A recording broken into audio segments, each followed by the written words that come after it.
everyone, welcome back to the channel. If you enjoyed true crime stories and deep dives into the darkest corners of history, you're in the right place.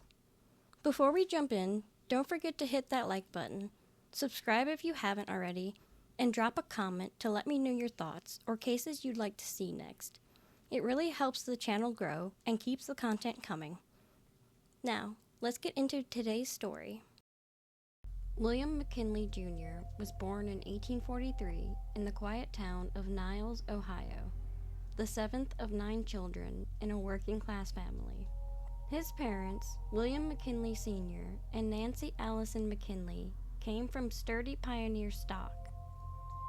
English and Scots-Irish by blood, the McKinleys had deep roots in the rugged hills of western Pennsylvania, where their forefather, David McKinley, first laid claim to the American dream.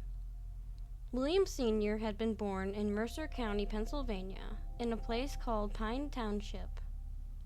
He was a man of industry, a foundry worker and an iron manufacturer, who believed in discipline, hard work, and faith, traits he passed down to his son.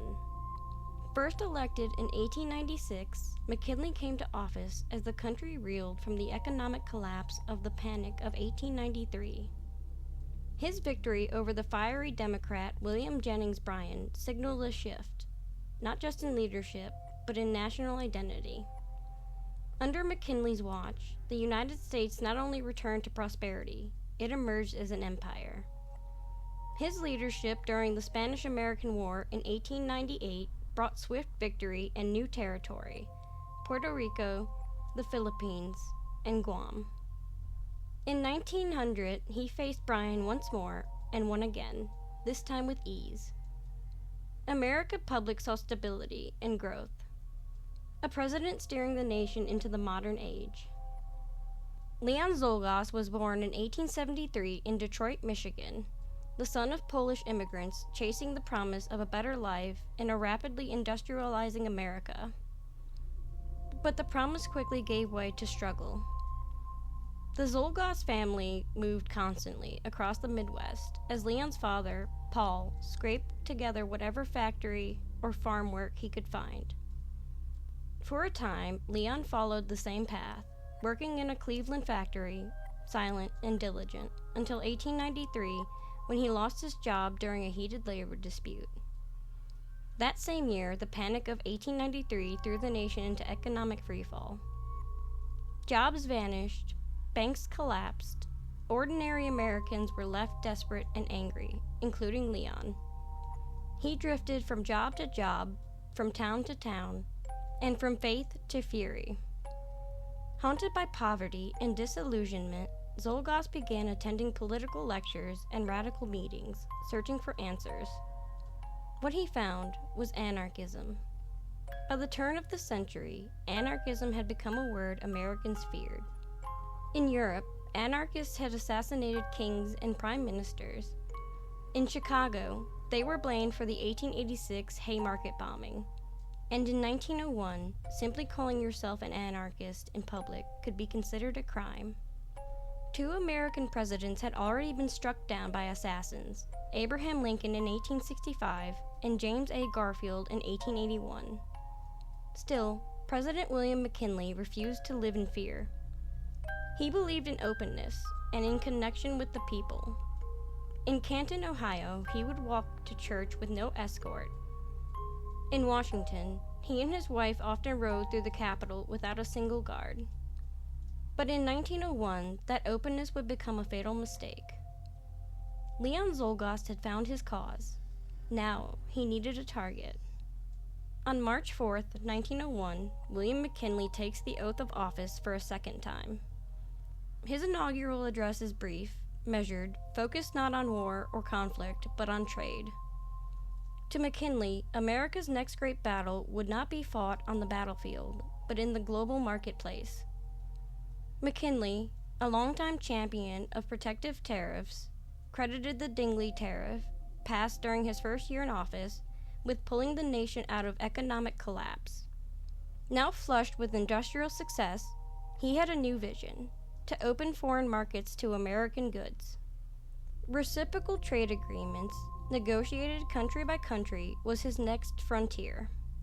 To promote his plan, McKinley and First Lady Ida McKinley set off on a grand tour across the country, journeying by train beginning on April 29th. The first stop, a major speech at the Pan American Exposition in Buffalo, New York. It was to be delivered on June 13th, President's Day. But fate had other plans.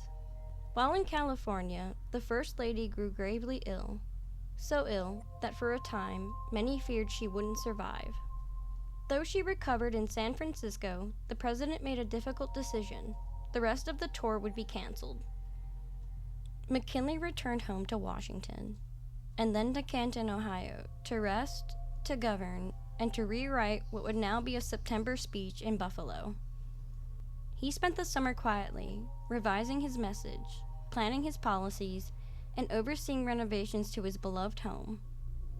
The president intended to remain in Canton until October, but first he would make one final trip. September 5th, 1901. Buffalo was waiting. So was the crowd, and so was the man with a gun. President's Day would not end with applause, but with a gunshot. By 1898, Leon Czolgosz had withdrawn from the world. Living on his parents' farm outside of Cleveland, he worked little, and some say he never fully recovered from what may have been a nervous breakdown. He was quiet, isolated, and drifted towards something dark. In May of 1901, Czolgosz attended a speech by anarchist Emma Goldman, a woman revered and feared across America's radical underground. After the talk, Czolgosz approached her personally, asking for a book on anarchist philosophy. Goldman obliged, not knowing that the words she had spoken that night would, in his own words, burn in his head. Weeks later, Czolgosz showed up uninvited at Goldman's home in Chicago. The two anarchists rode together to the train station as she prepared to visit the Pan American Exposition in Buffalo. Goldman later confided in a fellow radical that she was unnerved. The man, who called himself Fred Neiman, seemed to be following her. Not long after, Czolgosz vanished from Chicago. That summer, a park worker in Canton, where McKinley was spending quiet time at home, claimed to have seen a man matching Czolgosz's description. The stranger was armed. When told guns weren't allowed outside the shooting range, he brushed off the warning. The man walked away, and police were contacted. By the time they arrived, he was gone. Later that summer, Czolgosz resurfaced, this time in Buffalo. No one knows exactly why he chose the city. Some believe he was drawn by its large Polish immigrant community. Others suspect he followed news of the Pan American Exposition and the president. He boarded in a quiet suburb, spent his time reading, then disappeared again to Cleveland, possibly for more literature and possibly to gather money. Then came a newspaper headline. Czolgosz returned to Buffalo. He was uncertain of what he would do, only that he wanted to be near the man he believed represented everything wrong with the system. But on Tuesday, his doubts ended. It was in my heart. There was no escape for me. I could not have conquered it had my life been at stake. I heard it was President's Day. All those people seemed to be bowing to the great ruler. I made up my mind to kill that ruler. That same day, Czolgosz walked into a hardware store on Main Street and purchased a .32 caliber Ivor Johnson revolver. He had no solid plan, only the weapon and the intent. On September 4th, President McKinley and First Lady Ida arrived in Buffalo. A cannon salute fired too close to the train. The explosion shattered nearby windows, rattling nerves and shaking the already fragile First Lady.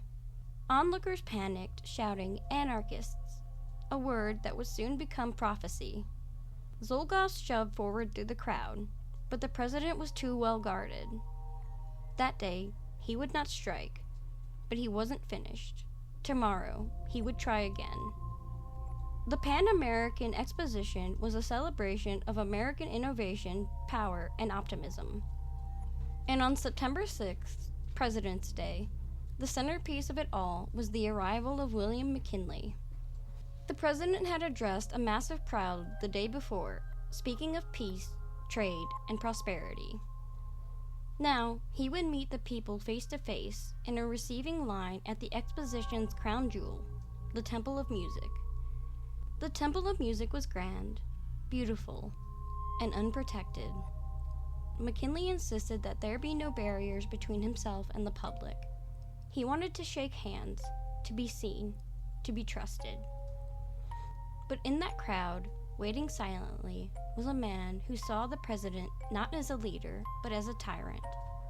Leon Czolgosz. He stood quietly in line, blending in. His right hand gripped a concealed .32 caliber revolver. His left was wrapped in a handkerchief, pretending to hide an injury, but actually hiding the gun. Secret Service agents noticed the handkerchief. There was no formal Secret Service protocol, no body scanners, no metal detectors. Just a handshake and a moment of trust. 2:15 p.m., the next man stepped forward. It was Czolgosz. McKinley offered his hand. 2 shots rang out. 1 bullet grazed the president. The other tore through his abdomen, punching through flesh, damaging his stomach and pancreas. President McKinley stumbled backwards. His first words weren't cries for help. They were, "Let no one hurt him." The crowd surged forward, beating Czolgosz to the ground. He was dragged away, bloodied and silent. McKinley, meanwhile, stood on his feet for a moment longer, before collapsing into the arms of his aides. At first, it didn't seem fatal. Doctors thought he might survive, but the worst was yet to come. September 6, 1901, President McKinley had just been shot twice, point-blank range. But in the chaos that followed, hope remained. He was still alive, still conscious, still speaking. He was rushed to the exposition's makeshift hospital, but what he needed was not there. No x-rays, no antiseptic surgical tools, and no trained trauma surgeons. And most critically, no working electrical lights in the operating room. With only natural light and basic tools, doctors opened his abdomen and searched for the bullet. They found 1 damaged organ and sutured it, but never located the second bullet. They believed it would be better to leave it inside. At first, things looked promising. The president joked with visitors. He told Ida, "It is useless, darling, to be concerned." Doctors believed he would recover. But what they couldn't see was the infection already setting in. Over the following days, McKinley grew weaker. His body temperature rose, his appetite vanished. Gangrene had begun to spread from the unremoved bullet, silently poisoning his body from within. By September 13th, all hope was fading. Cabinet members gathered. Ida was brought to his bedside.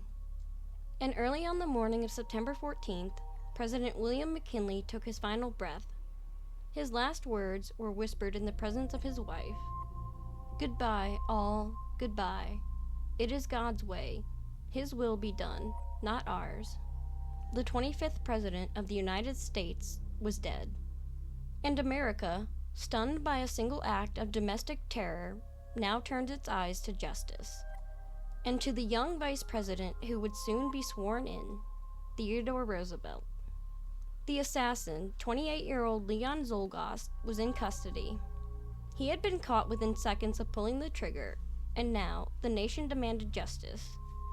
Americans were horrified, not only by the killing, but by what it seemed to represent: anarchism, lawlessness, and a threat not abroad, but from within. Czolgosz's trial began on September 23, 1901, just 9 days after McKinley's death. It was one of the fastest murder trials in U.S. history. He refused to cooperate with his legal team, barely spoke, and offered no real defense. When asked why he had done it, his answer was simple: "I killed President McKinley because I'd done my duty." The jury deliberated for just 30 minutes. The verdict: guilty. The sentence: death by electrocution. On the morning of October 29, 1901, Just 45 days after the president's death, Leon Czolgosz was led to the electric chair.